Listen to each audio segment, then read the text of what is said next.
شروع اللہ کے بابرکت نام سے جو بڑا مہربان نہایت رحم کرنے والا ہے۔ السلام علیکم ناظرین کرام، دعا ہے کہ اللہ پاک آپ پر اپنی رحمت، نعمت، برکت، فضیلت خوب نازل فرمائے، آمین۔ ناظرین کرام، سورۃ اللقمان کی ایک آیت اور دنیا پر حکمرانی۔ حکیم لقمان نے اپنے مالک کی زندگی کیسے بدلی؟ جو لوگ آپ کو تنگ کرتے ہیں، پریشان کرتے ہیں، ایک آیت کا وظیفہ کر کے لوگوں پر حکمرانی کرو۔ محترم ناظرین، سورۃ اللقمان کی مدد سے دنیا پر حکمرانی کرو۔ جو لوگ آپ کو تنگ کرتے ہیں، پریشان کرتے ہیں، ان کو اس ایک آیت کے وظیفے سے حیران و پریشان کر دیں۔ لوگوں کا دل جیتنا چاہتے ہیں، لوگوں کے دل میں اپنے لیے عزت اور احترام پیدا کرنا چاہتے ہیں، لوگوں کو اپنی مرضی کے مطابق چلانا چاہتے ہیں، لوگوں سے اپنی کوئی خاص بات منوانا چاہتے ہیں، یا اگر کوئی ظالم آپ کو تنگ کر رہا ہے، آپ پر ظلم و ستم کر رہا ہے اور آپ اس سے اپنی جان چھڑوانا چاہتے ہیں، تو سورۃ اللقمان کی اس ایک آیت کا وظیفہ کر لیں۔ حضرت لقمان رحمۃ اللہ علیہ نے اپنے مالک کی زندگی کیسے بدلی، کیسے ایک دنیا دار انسان کو دین کے راستے پر چلایا اور پھر وہ شخص صلاح وقت میں شمار ہونے لگا۔ ناظرین کرام، قرآن اللہ رب العالمین کا پاک کلام ہے۔ اس دنیا کے تمام علوم ایک طرف رکھ دیے جائیں اور دوسری جانب قرآن پاک کی صرف ایک آیت رکھ دی جائے تو وہ آیتیں اس دنیا کے تمام علوم پر بھاری ہوں گی۔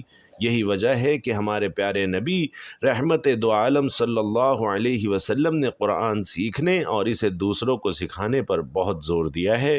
آپ صلی اللہ علیہ وسلم کا فرمان عالی شان ہے کہ تم میں سے بہتر شخص وہ ہے جو خود بھی قرآن سیکھے اور اسے دوسروں کو سکھائے۔ لہٰذا قرآن کی آیات کو سیکھنا اور ان کے وظائف سے اللہ رب العالمین کے سامنے اپنی حاجات پیش کرنا عین دین اسلام ہے، قرآن و حدیث سے ثابت ہے۔ پیارے ناظرین، آج کی اس ویڈیو میں سورۃ اللقمان کی ایک آیت کا وظیفہ بیان کیا جا رہا ہے، اور یہ آیت بھی مکمل نہیں پڑھنی بلکہ اس کا کچھ حصہ پڑھنے سے ہی انشاءاللہ آپ پوری دنیا پر حکمرانی کرنے والے بن سکتے ہیں، دوسروں کے دلوں میں اپنی عزت اور اپنا وقار پیدا کر سکتے ہیں، اور آپ کے ایسے کام جو بگڑے ہوئے ہیں یا مشکلات کا شکار ہیں، آپ ان کاموں کو اس وظیفے کی مدد سے حل کر سکتے ہیں۔ سورۃ اللقمان قرآن پاک کی ایک انتہائی خوبصورت سورہ مبارکہ ہے، جس سے حکیم لقمان نامی ایک شخصیت کا وجود ثابت ہے، جسے اللہ نے حکمت عطا کی اور کہا کہ اللہ کا شکر ادا کرو۔ اس میں حکیم لقمان کے نسب اور خاندان کی بابت کوئی ذکر نہیں کیا گیا، البتہ اس میں ان کے حکیمانہ معقولات کا تذکرہ ضرور ہے۔ قدیم تواریخ اس امر کی گواہی دیتی ہیں کہ اس نام کا ایک شخص سرزمین عرب پر موجود تھا۔ قرآن کریم میں حکیم لقمان کا زمانہ 3000 قبل مسیح قرار دیا گیا ہے، لیکن بعض مفسرین اور مورخین انہیں حضرت داؤد علیہ السلام کا مصاحب بتاتے ہیں۔ اس طرح ان کا زمانہ 1100 قبل مسیح کا لگ بھگ بنتا ہے۔ بہرطور اہل عرب حکیم لقمان کو ایک مشہور شخصیت تسلیم کرتے ہیں اور صحیفہ لقمان کے نام سے ان کے حکیمانہ اقوال کو قدر و منزلت کی نگاہ سے دیکھتے ہیں۔ ابن جریر، ابن کثیر جیسے مستند مورخین کی رائے ہے کہ مشہور لقمان حکیم افریقی نسل کے تھے اور عرب میں ان کی آمد بحیثیت غلام ہوئی تھی۔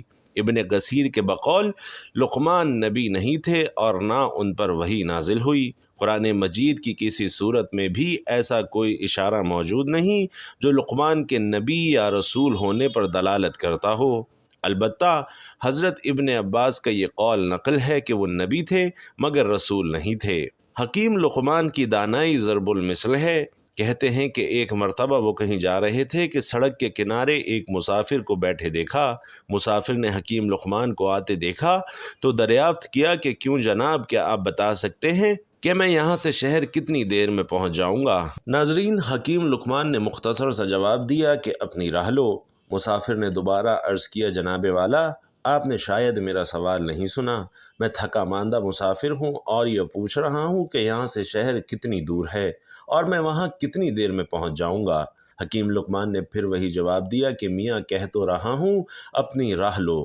مسافر سمجھا یہ ضرور کوئی پاگل ہے اور اس نے پھر کوئی سوال نہ کیا اور شہر کی طرف چل پڑا۔ ابھی وہ تھوڑی ہی دور گیا ہوگا کہ حکیم لقمان نے زور سے آواز دی کہ سنو، شام سے پہلے شہر پہنچ جاؤ گے۔ مسافر رک گیا اور واپس آ کر دریافت کیا، خوب، جب پوچھ رہا تھا تب تم نے کوئی جواب نہ دیا، اور اب جب میں جواب سے مایوس ہو کر چل پڑا تو تم چیخ کر جواب دے رہے ہو، یہ کیا بات ہوئی؟ حکیم لقمان نے سادگی سے جواب دیا کہ پہلے تو تم بیٹھے ہوئے تھے اور مجھے کچھ نہیں پتا تھا کہ تمہاری چلنے کی رفتار کیا ہے۔ اب جو تمہیں چلتا دیکھا تو میں نے اندازہ لگا لیا کہ شہر تک پہنچنے میں تمہیں کتنا وقت لگے گا۔ ناظرین کرام، حکیم لقمان کے بارے میں کہا جاتا ہے کہ آپ کی دانش مندی مسلم تھی۔ آپ کے آقا نے آپ کو بیچنے کے لیے پیش کیا تو ایک آدمی جو کاشتکار تھا آپ کو خرید لیا اور اپنے گھر ساتھ لے گیا۔ آپ سارا دن اس کی خدمت میں مصروف رہے، حتیٰ کہ رات آ گئی۔ جب آپ نے عشاء کی نماز پڑھی تو آپ کا آغاز ہو گیا، لہٰذا آپ ایک خالی کمرے میں تشریف لے گئے اور نماز ادا کرنے لگے۔ جب رات کا ایک پہر بیت چکا تو آپ نے اپنے آقا سے کہا، میرے آقا، بہشت کو آراستہ کر دیا گیا ہے اور جہنم کو بھڑکا دیا گیا ہے۔ جو شخص اخروی نعمتوں کو حاصل کرنا چاہتا ہے وہ اتنا زیادہ سویا نہیں کرتا۔ مالک نے جواب دیا، اے غلام، چلے جاؤ، میرا رب بڑا غفور الرحیم ہے۔ یہ کہہ کر وہ پھر سو گیا اور حضرت لقمان اپنی جگہ واپس آ گئے اور پھر نماز میں مشغول ہو گئے۔ جب رات کا دوسرا پہر بھی گزر گیا تو پھر اپنے آقا کے پاس آئے اور اس کو ہلا کر کہنے لگے، میرے آقا، جو وقت گزر گیا وہ گزر گیا، اب بھی اٹھ جاؤ اور باقی وقت میں رب کی رحمت طلب کر لو اور توشہ آخرت تیار کر لو، کیونکہ تھوڑی ہی دیر بعد تجھے آخرت کے سفر پر روانہ ہونا ہے۔ اب کے مالک نے پھر وہی جواب دیا کہ اے غلام، چلے جاؤ، مجھے سونے دو، میرا رب بڑا غفور الرحیم ہے۔ حضرت لقمان پھر اپنی جگہ واپس آ گئے اور نماز ادا کرنے لگے۔ رات کا تیسرا پہر بیت گیا اور صبح ہونے کے قریب ہو گئی تو آپ پھر اپنے مالک کے پاس گئے اور کہا، میرے آقا، اب تو پرندے بھی اپنے گھونسلوں سے نکل کر ذکر میں مشغول ہو چکے ہیں اور بیابانوں میں جنگلی درندے بھی اپنے ٹھکانوں کو چھوڑ کر اللہ کی حمد و ثنا میں مصروف ہیں۔ آپ بھی اپنے رب کی بارگاہ سے جو مانگنا چاہتے ہیں اس کے لیے یہ بہترین وقت ہے۔ مالک نے پھر جواب دیا، اے غلام، مجھے کچھ اور سونے دو، کہا تو ہے کہ میرا رب بڑا غفور الرحیم ہے۔ حضرت لقمان پھر واپس چلے گئے اور صبح کی نماز ادا کرنے لگے۔ نماز کے بعد اپنے ذکر و اذکار میں مصروف ہو گئے کہ اتنے میں آپ کا آقا بھی بیدار ہو گیا اور اس نے آپ کو 10 سیر جو کے دیے اور کہا کہ جاؤ انہیں زمین میں کاشت کرو۔ حضرت لقمان وہ جو لے کر اپنے پڑوسی کے پاس گئے اور جو اس کو دے دیا اور اس کے بدلے باجرہ لیا اور زمین میں باجرہ کاشت کر دیا۔ کچھ عرصے بعد وہ باجرہ اگ آیا تو لقمان اور ان کا مالک زمین میں چکر لگانے گئے۔ جب اس نے زمین میں باجرہ اگا دیکھا تو کہنے لگا، اے لقمان، میں نے تو تجھے کہا تھا کہ زمین میں جو بونا ہے، لیکن تو نے باجرہ کیسے بو دیا؟ ناظرین، حضرت لقمان نے کہا کہ میرے آقا، میرا رب بڑا غفور الرحیم ہے، وہ چاہے تو زمین میں بویا ہوا باجرہ جو میں تبدیل کرنے پر قادر ہے۔ مالک نے کہا، تو نے درست کہا ہے، لیکن جب تو زمین میں باجرہ بوئے گا تو پھر اس میں سے جو کیسے نکلے گا؟ حضرت لقمان نے فرمایا، بالکل اسی طرح میرے آقا، جب آپ غافلوں کی طرح پڑھے سوتے رہیں گے تو صالحین کے درجات کو کیسے پا سکیں گے؟ ناظرین کرام، حکیم لقمان کی اس بات کا ان کے مالک پر ایسا گہرا اثر ہوا کہ جیسے اس کی زندگی ہی بدل گئی۔ اس نے دنیا داری سے رغبت بھلا دی اور احکام الہی پر مامور ہو گیا۔ ناظرین کرام، اللہ کے نیک اور مقرب بندوں کی بات میں اتنی تاثیر ہوتی ہے کہ وہ لوگوں کے دلوں میں گھر کر جاتی ہے اور ان کی دنیا ہی بدل جاتی ہے۔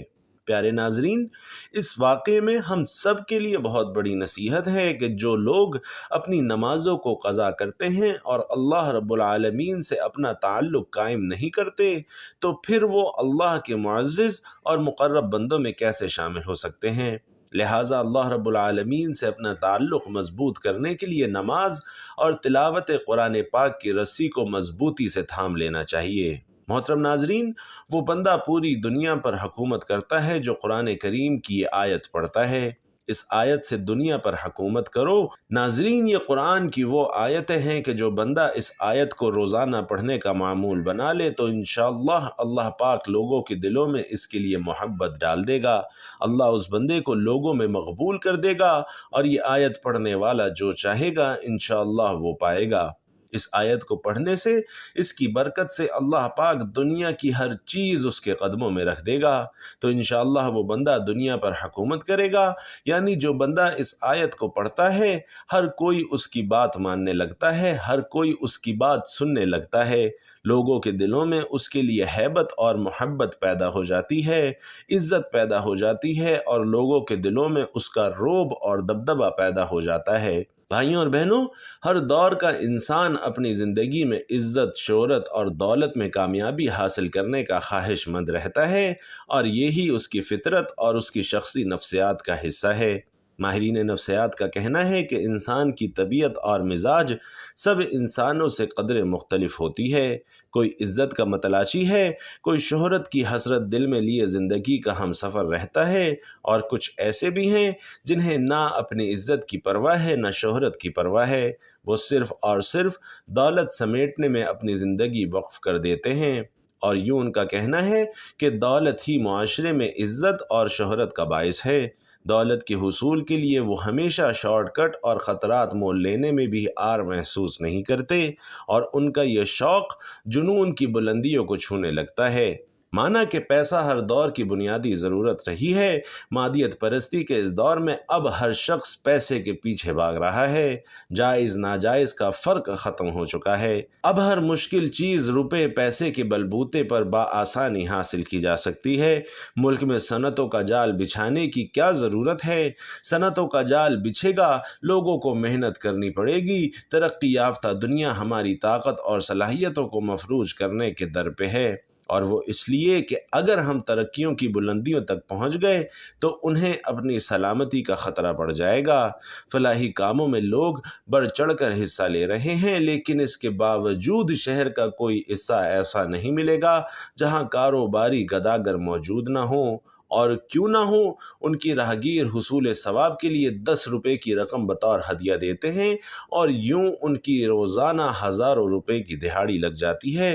جس کو غریب سمجھ کر امداد کرو، وہ اپنا حق سمجھنے لگتا ہے، اور پھر پوری زندگی غریبی کا لبادہ اوڑھے دوسرے سے روپے پیسے حاجت طلب کرتا رہتا ہے۔ علاج معالجہ جیسی بنیادی انسانی ضروریات بھی خطیر رقم کی متقاضی ہیں۔ آج ہر شخص اسٹریٹ کرائمز کا شکوہ کرتے ہوئے سنائی دے گا۔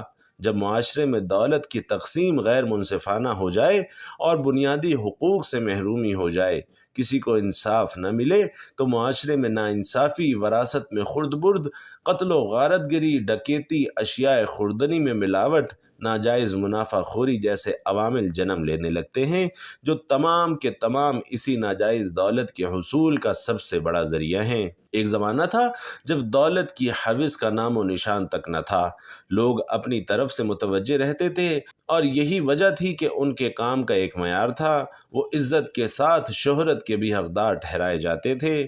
اور یہ قانون فطرت ہے کہ ہر انسان کو، چاہے وہ ذہنی یا جسمانی معذوری کا شکار ہے، اس کو اللہ کوئی نہ کوئی وصف عطا کرتا ہے۔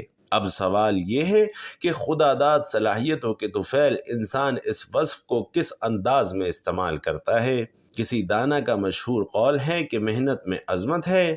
محنت تو بے زبان جانور گدھا بھی بہت کرتا ہے، اور تمام دن مالک کی فرما برداری کرتا ہے، اور انسان اور جانور میں یہی فرق ہے کہ انسان کو ان تمام حیوانات پر برتری دی گئی ہے، عقل اور شعور دیا گیا ہے، سو محنت کی جائے عقل و شعور کے ساتھ۔ اللہ تعالیٰ اپنی مخلوق کو غریب پیدا نہیں کرتا، غریب وہ اپنی حرکتوں کی وجہ سے ہوتا ہے۔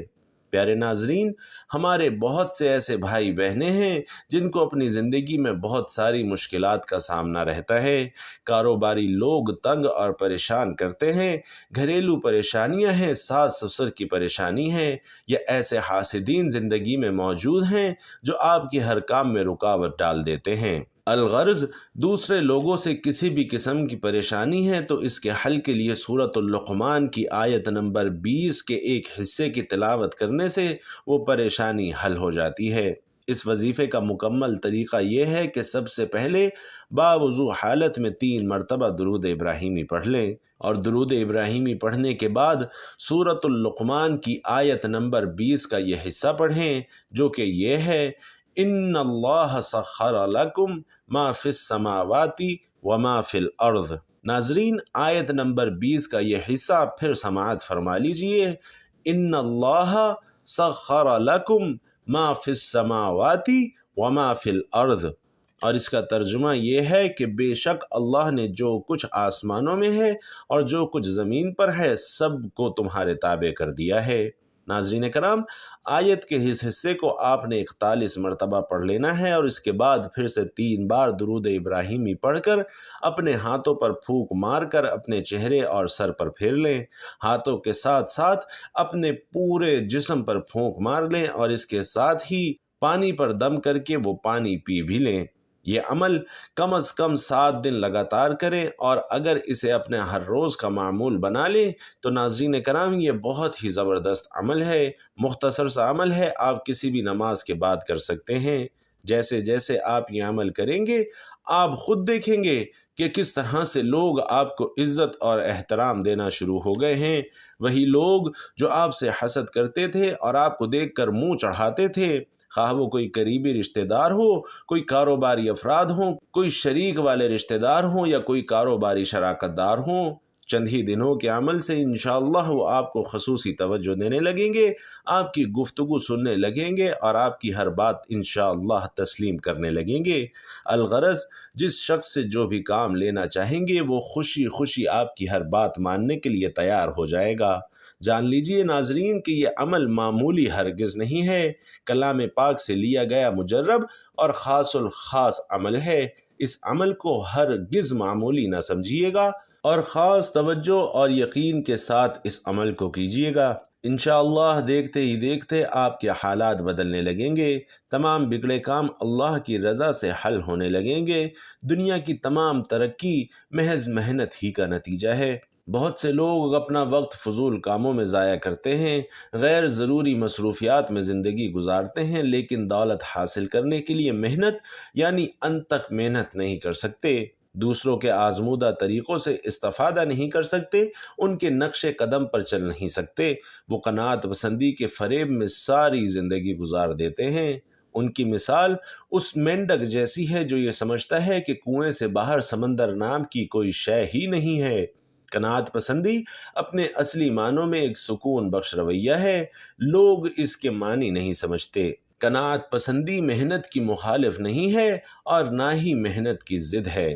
اللہ تعالیٰ سے دعا ہے کہ باری تعالیٰ آپ کے ساتھ آسانی اور عافیت والا معاملہ فرمائے۔ اس عمل کے کرنے کی اجازت آپ میں سے کوئی بھی شخص کسی بھی وقت اس عمل کو کر سکتا ہے، لیکن آپ نے صرف اس بات کو یقینی بنانا ہے کہ عمل آپ باوضو حالت میں کریں۔ ناظرین کرام، آخر میں آپ سے گزارش ہے کہ کمنٹ باکس میں اللہ تعالیٰ کے 99 ناموں میں سے کوئی ایک نام لکھ کر ضرور شیئر کیجیے گا۔ اللہ تعالیٰ ہم سب کا حامی و ناصر ہو، آمین۔ السلام علیکم ورحمۃ اللہ۔